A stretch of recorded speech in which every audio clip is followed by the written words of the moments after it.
Hi అండి, నేను మీ సంపూర్ణను. ఇవాళ గొజ్జటుకులు చేసుకుందాం రండి. ఈ గొజ్జటుకులు ఒక 5 years క్రితం మేము టూర్కి వెళ్ళినప్పుడు అక్కడ ఒక వంటతను వచ్చాడు. ఆ వంటతను గొజ్జటుకులు చేసి అది వారం రోజులు వెళ్ళాము. ఆ వారం రోజుల్లో 3 సార్లు చేసి పెట్టాడండి. 3 సార్లు చేసి పెడితే అసలు ఎప్పుడు తినను నేను ఈ అటుకులు, కానీ కొంచెం తిని చూశాను, టేస్ట్గా ఉన్నాయి. తర్వాత మళ్ళీ పెట్టించుకొని తిన్నానండి. అయితే దానికి కావాల్సిన పదార్థాలు చూద్దాం రండి. అటుకులు నీట్గా కడిగి పిండి ఒక బౌల్లో తీసేసుకోవాలండి.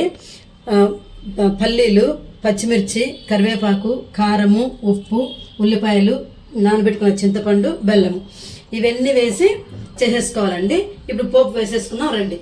కుండ పెట్టి ఆయిల్ వేసానండి. ఆయిల్ కాగిపోయింది. ముందు పోపు గింజలన్నీ వేసుకోవాలండి. అవి వేగే లోపల ఇవి కొంచెం పచ్చిగా ఉంటాయి. అట్లా పచ్చిగా ఉంటే నాకు ఇష్టం ఉండదు, అందుకని చెప్పి ముందు పల్లీలు వేసానండి. తర్వాత అవి వేస్తాను. ఇది చాలా టేస్ట్గా ఉంటుందండి. నేను తిని చూశాను, ఇక మీకు కూడా చేసి చూపిద్దామని చెప్పని మీ ముందుకు వచ్చానండి. ఇదిగోండి పల్లీలు కొంచెం వేగుతున్నాయి. ఇవి కొంచెం వేగిన తర్వాత వేసేస్తున్నాను పోపు గింజలు మొత్తం. నీట్గా వేగిపోయాయండి. ఇప్పుడు కొంచెము పచ్చిమిర్చి వేసేస్తాను, కొంచెము కరివేపాకు వేసేసాను, వేయించేసుకుంటానండి.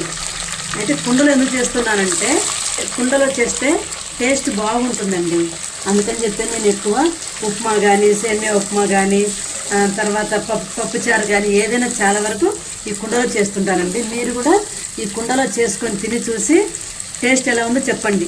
మనము గిన్నెలో చేసుకునే దానికి, కుక్కర్లో చేసుకునే దానికి, కుండలో చేసేదానికి చాలా తేడా ఉంటుందండి. దీంట్లో చేస్తే మాత్రం వెరీ వెరీ టేస్ట్గా ఉంటుంది. ఉల్లిపాయలు బాగా మగ్గిపోయాయి. ఇదిగోండి ఉప్పు తీసుకున్నాం కదా, మీరు ఎంత ఉప్పు తింటారో చూసుకొని దాన్ని బట్టి వేసుకోండి. నేను 1.5 స్పూన్ వేసానండి ఉప్పు, 1.5 స్పూను కారం వేసుకున్నాను. ఇది కొంచెము పచ్చివాసన లేకుండా కొంచెము 1 నిమిషం మగ్గనిచ్చేసేసి చింతపండు పులుసు పోసేసుకున్నాం. చింతపండు పులుసు తీసుకున్నది పోసేస్తున్నాను.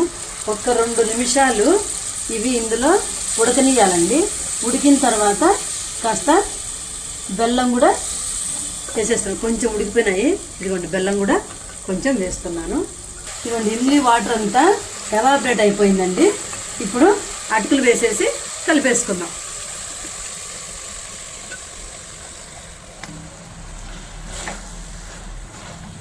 కలుపుతూ ఉంటే కమ్మటి వాసన వస్తుంది.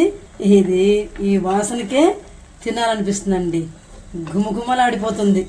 మొత్తం కలర్ఫుల్గా కలిపేసుకోవాలండి నీట్గా. కొంచెము గోరువెచ్చగా ఉంచిన తర్వాత తీసేసేయాలి. గొజ్జటుకులు రెడీ.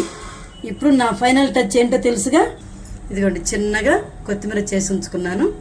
ఇక వేసేసి మూత పెట్టేసి సర్వ్ చేసుకొని తినేసేయటమే. మీరు ఇలా చేసుకొని తిని చూసి ఎలా ఉందో కామెంట్లో తెలియచేయండి. Like, share, subscribe.